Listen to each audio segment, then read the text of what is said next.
Well, hi, this is Jason T. Ingram, and I'm doing a series called Referral Madness about self-advocacy and finding help. And today is May 4th, so may the 4th be with you. And I am here at Clackamas Community College in Milwaukee, Oregon, where I live. And I just got done with my second meeting with the Small Business Development Center. And I'm hanging out in the stairwell, and first off, I'll talk a little bit about my symptoms. Today has been a couple days of lack of sleep, which I've been getting a lot of sleep lately because it's very important for people with mood disorders to get enough sleep, especially with panic and anxiety, because it just, it repairs your nervous system and it gives your body time to repair. And it wreaks havoc on my digestive system, which I've been doing good with lately, so that's good. But lately it's been really hard, especially with, I had a thing today where I was getting ready for an event, and I had to approach 3 different businesses, and I'm finding that my stuttering problem has come back, and it's really embarrassing working with people in the public. And so that was one of the things I was working with today is I'm just going to need some people with me when I do this stuff, because when I try to do business with people, they don't take me seriously when I'm a total mess. And so that, I think, could probably help in that situation. Another thing I'm dealing with today is this really heavy panic attacks all afternoon. And one of the businesses I approached today, it was just a bad meeting. It was a short meeting, but it was basically like me trying to get ready to do some music for an event tomorrow, and there was no electricity available, so I had to okay, fuck that. I'm just not gonna get myself involved in these very stressful situations, and I don't think it would be very profitable for me anyways, especially putting that much effort into it. But man, this one person I talked to today, after I had realized there was no electricity available, it just felt like it was scolding me, like, well, there's no electricity out there for you. It's like, yeah, I kind of found that out. Found out the hard way.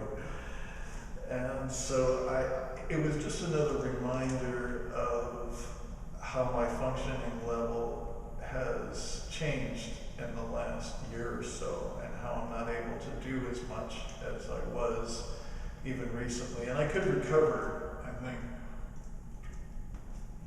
And I also know that I need to be more prepared when I get in these situations, and I need to stop going out by myself and putting myself in these stressful situations, because when people push my buttons like that and my brain stops working, it's kind of scary, because I don't know if that person is going to see me as a threat and they're going to keep pushing my buttons. And if that happens, then I could lose control. And once that happens, then I'm fucked. Then of course I'm not, a guy trying to make a living and having a business. I'm now this threat that has to be put in jail. And so I'm trying to put things in place ahead of time in order to prevent those kinds of things from happening, because they just keep happening over and over again, and it just causes everything to fall apart, and I have to start over again, and I just can't afford to do that. But today was a good meeting. We didn't really come up with any really good ideas to start with, but we're kind of brainstorming on how I can find more help. But when I find help, I definitely want to work with people that understand my limitations and that can communicate really well, and that also have a background in some mental health. And it'd be great to be able to build a small team, to hire very limited hours for people, and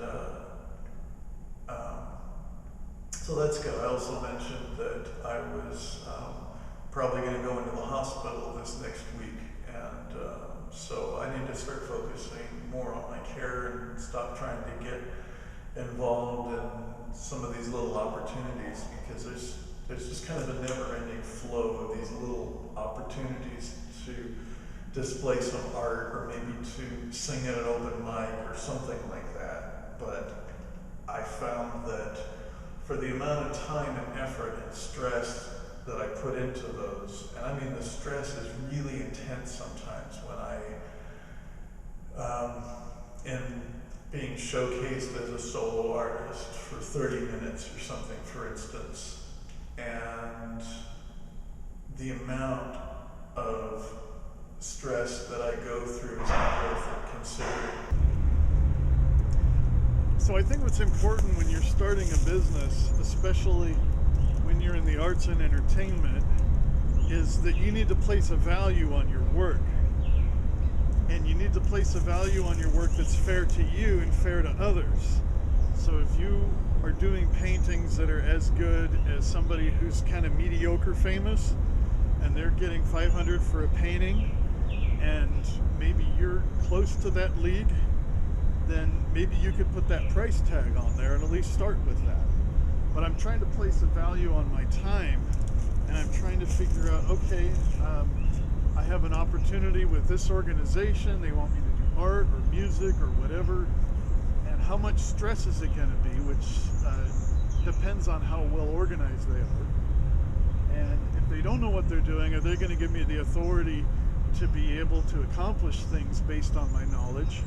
And that doesn't always happen. And so I end up wasting a lot of time and energy. And with the panic attacks that I go through, sometimes it's just not worth it. Going through, hours and hours of work, dealing with difficult people, dealing with people that don't know what they're doing, who are in charge, and just suffering physically from panic attacks and just depleting my system of its resources.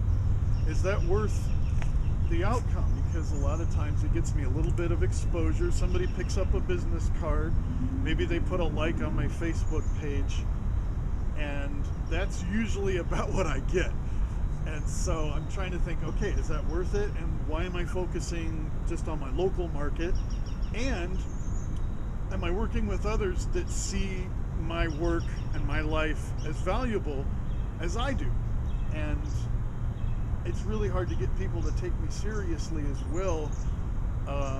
And I'm just not able to really put on this professional thing like I used to. I think maybe it's just with age or something, but I will tell you right now, as far as panic attacks go, this is the worst one I've had in days, maybe weeks. But I don't have hand tremors, but my fingers are a little bit cold, although it's been a really hot day today. I feel weak in the knees, so I feel this kind of trembly thing in my knees, dry throat, and sore throat as well. And I've got these cold sweats going on, so I got sweat dripping down from my forehead, and yet I just feel shivery too. So it's this horrible feeling of these cold sweats. It's like, am I hot? Am I cold? And then this foggy thinking too. I still am going through like a dissociative type episode.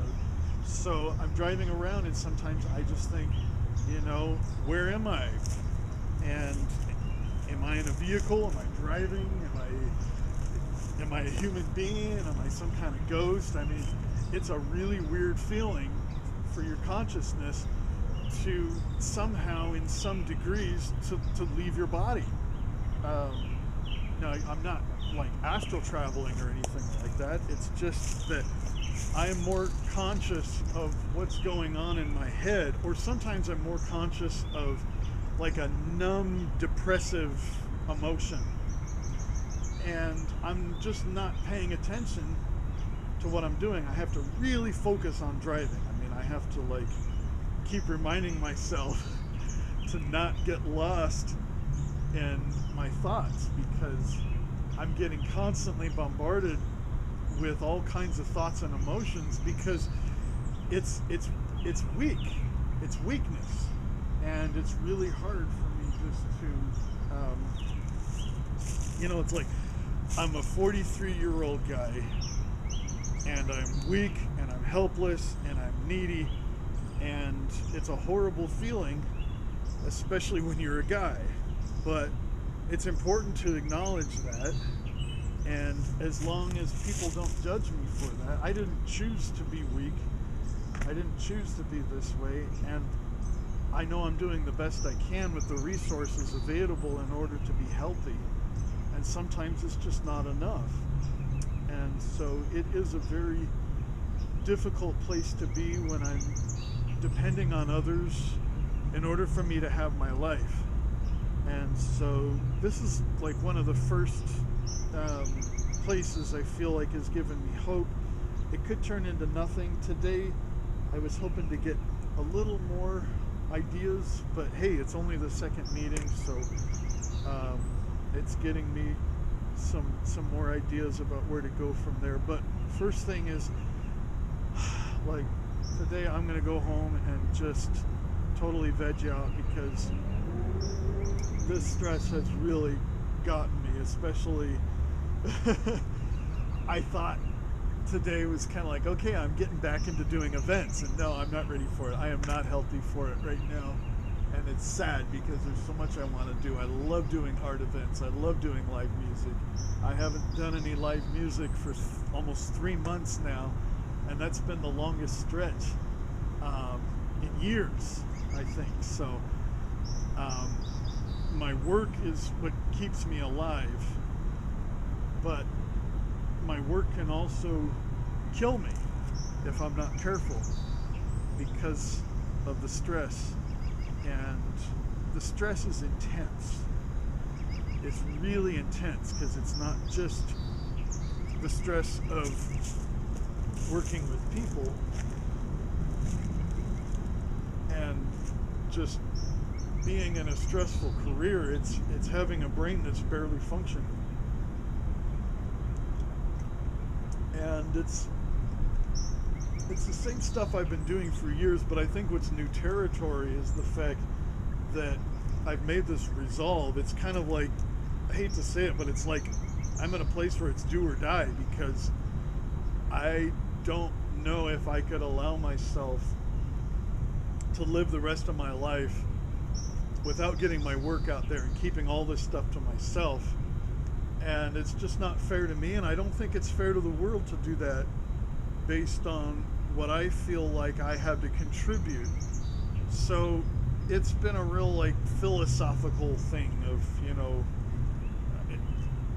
people need to do this when they're stuck, is to really go deep into whatever it is inside of them that's holding them back, and face their demons and challenge whatever it is that's getting in the way.